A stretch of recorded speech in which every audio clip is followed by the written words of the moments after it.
Today, at President Trump's direction, the United States Treasury has begun Operation Economic Outcast, an unprecedented campaign against the Islamic Republic of Iran and its enablers.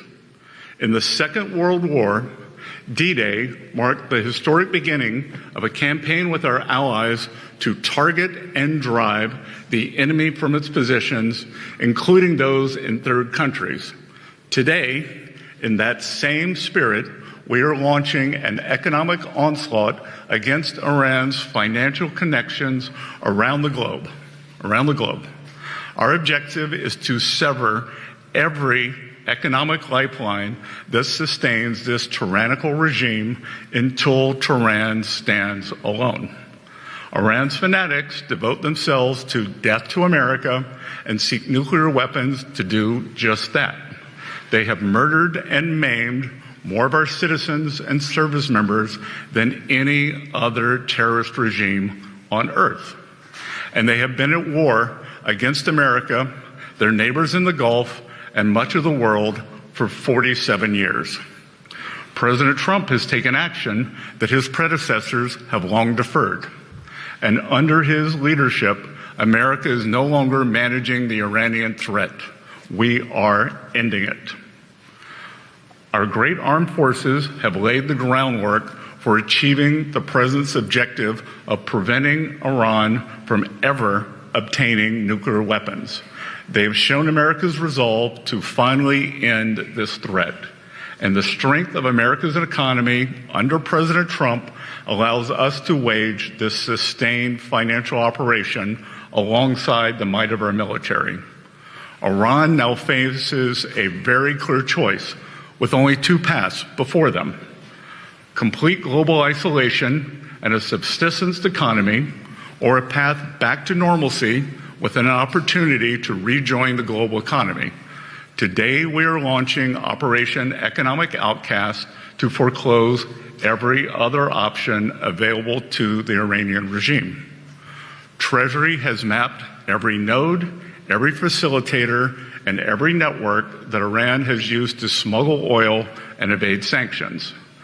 Beginning today, the actions of Treasury and other agencies will tighten the noose and block every potential source of revenue that funds the IRGC and the evil Iranian regime. We are enforcing a zero-leakage approach. There will be no minimal breathing space for the regime to rebuild its capacity to inflict terror against America and the world. The final refuge of this regime is a mistaken conclusion of nations that still finance the Iranian threat in the hopes of evading it. It is no longer acceptable to operate in the gray spaces of this conflict. Countries cannot claim they are blind to enabling this activity. Iran's enablers purchase, transport its petroleum. They facilitate the flow of its finances through exchange houses and free trade zones. They welcome Iran's flights and maintain registries on its behalf. They turn a blind eye to seaborne fuel transfers and overland transits. They condone illicit use of their banks, all the while concealing the extent of their complicity. The President is making phone calls to world leaders with specific requests to cease their interactions with the regime. We are already seeing results. Over the weekend, comments from Iranian leadership clearly acknowledged the effect of this campaign, and nations that facilitate any interactions with the regime should quickly heed our message. Those who stand with the United States will reap the rewards of our partnership. Those who tether themselves to the Iranian regime should expect to share in the isolation of a withering regime. Teams from Treasury, State, and the U.S. military are now meeting with their global counterparts to tell them that the United States expects action. Every country has a defined timeline to shut down activities we have identified. If they do not take action, we will do so unilaterally through Treasury authorities.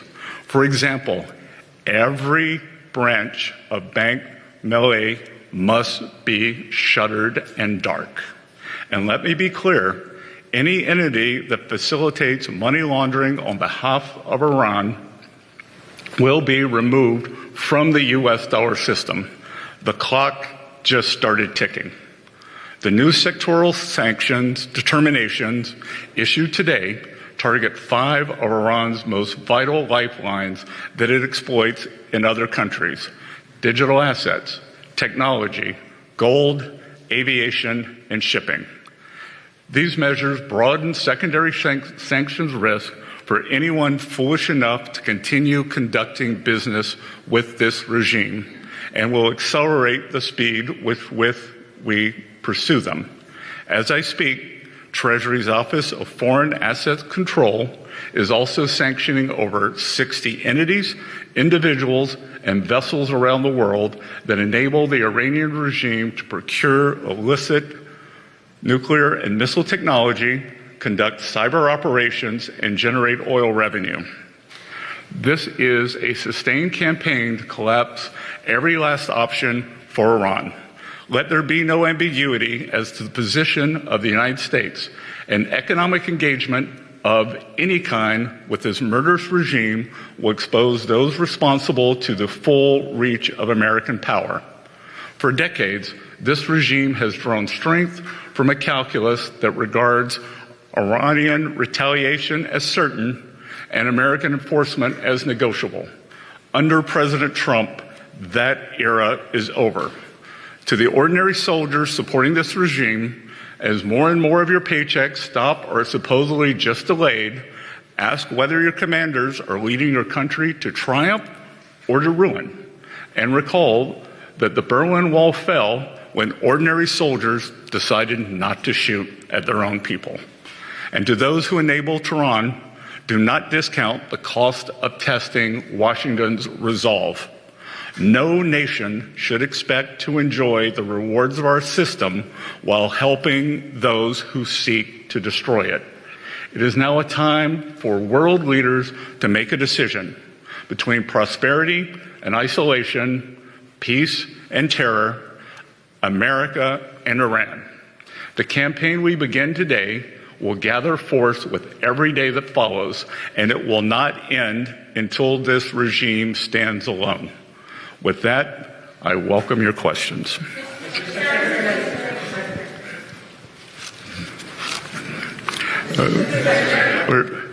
David from Reuters. Hi, thanks, Secretary. One of the most powerful tools you have at your disposal is the ability to impose secondary sanctions on banks and financial institutions that facilitate transactions for Iran. Chinese banks have often been talked about being targeted, but we don't see any of those institutions targeted here. Is that something that is coming in this campaign, or is the very delicate trade truce with China something that could prohibit you from going that far and taking that very big step? We want to make clear here today that no one is above the reach of U.S. sanctions. That if they facilitate transactions and are part of the ecosystem that turns Iranian oil into money, into repression, they will be targeted.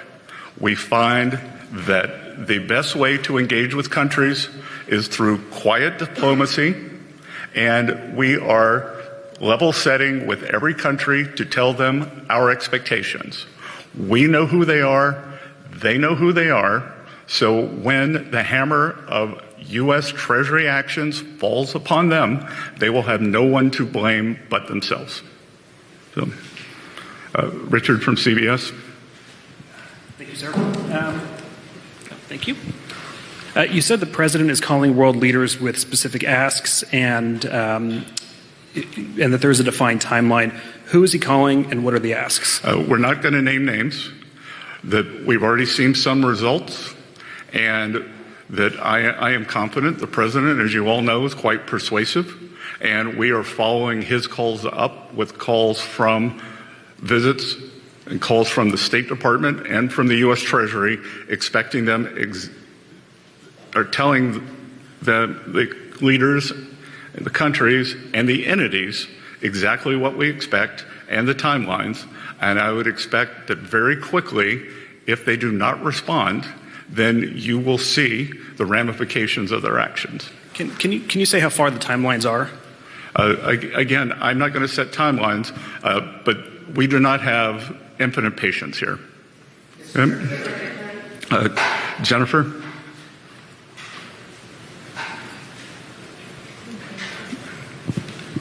Thank you so much, Mr. Secretary. Jennifer Schonberger with Yahoo Finance. You just said moments ago that no one is above U.S. sanctions.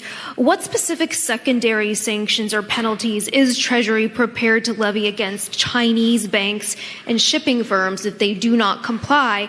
And then secondly, as you look to take these unprecedented sanctions, you've also said that as the Iran conflict fades and oil prices recede, that will help bring down long-term bond yields. In the meantime, you have mentioned your toolkit, and I'm curious if you are looking at reducing auction sizes for longer-term dated Treasury debt going forward, and what other actions you may consider from that toolkit. Yeah, well, why don't we work backwards? We issued the quarterly refunding announcement 2.5 weeks ago. We are going to continue with our regular program of auctions. So you will be hearing from us again at the beginning of next quarter.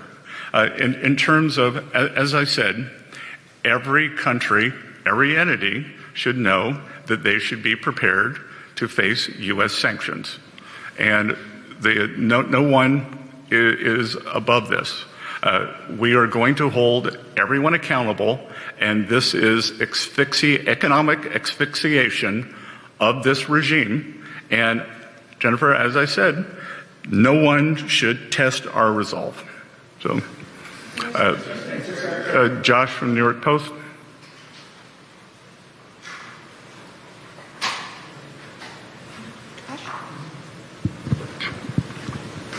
You said you weren't going to name names, but there's been some reports that the United Arab Emirates is among some of the first nations to take seriously these words from the United States to cut off all business interactions with Iran. Is UAE leading the way in this respect? I would think that the actions that they took last week were not coincident, but likely causal. And I would expect that we would see a broad array of countries taking similar actions as we continue our engagement. The UAE have been very good partners and have taken the brunt of the Iranian attacks in the Gulf. And what have these countries gotten over the years from appeasing Iran? They were subject to violent attacks. While we were bombing Iran, they were bombing them. So it shows that with this regime, appeasement does not work.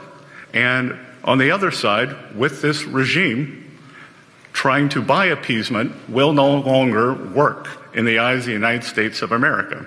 And I want to emphasize that we are spreading out across the world as we speak, that you will see a wave of sanctions when you leave this meeting today, and you should expect that cadence to continue. And I would expect that you will see a major announcement of a financial institution being sanctioned by the end of this week. So, Samira from Sky.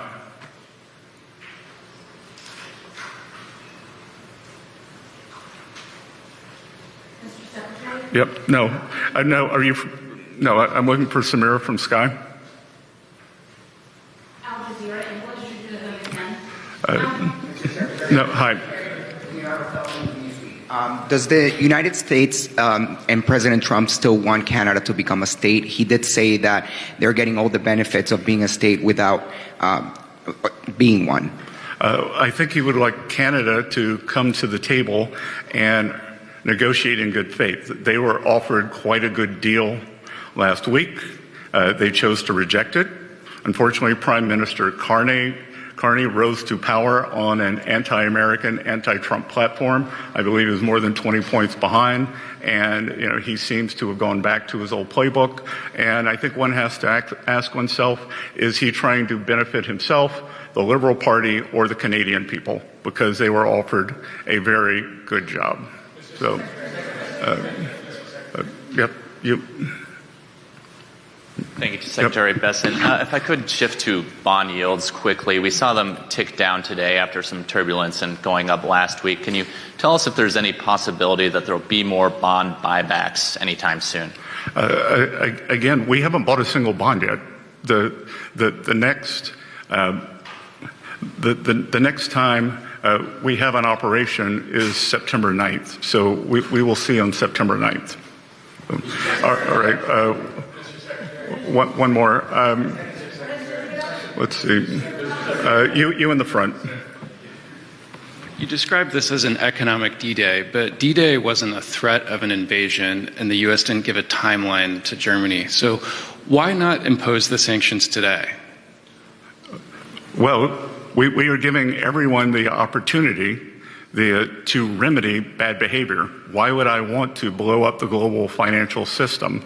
We believe that it is important to level set and give people a cure period, but they should know that that will move very quickly and that we are serious. Secondary sanctions are a very powerful tool, and we here at Treasury, this is Gene Lang, the acting Undersecretary for Terrorism Finance, and in the Terrorism Finance Department and at OFAC, the reason we are able to use secondary sanctions is because we do not take their use lightly. So we believe that a warning shot and a level set of expectations is appropriate. And if people do not want to meet our expectations, then we expect, and they should expect, that they will leave the dollar system. Okay? Thank you all.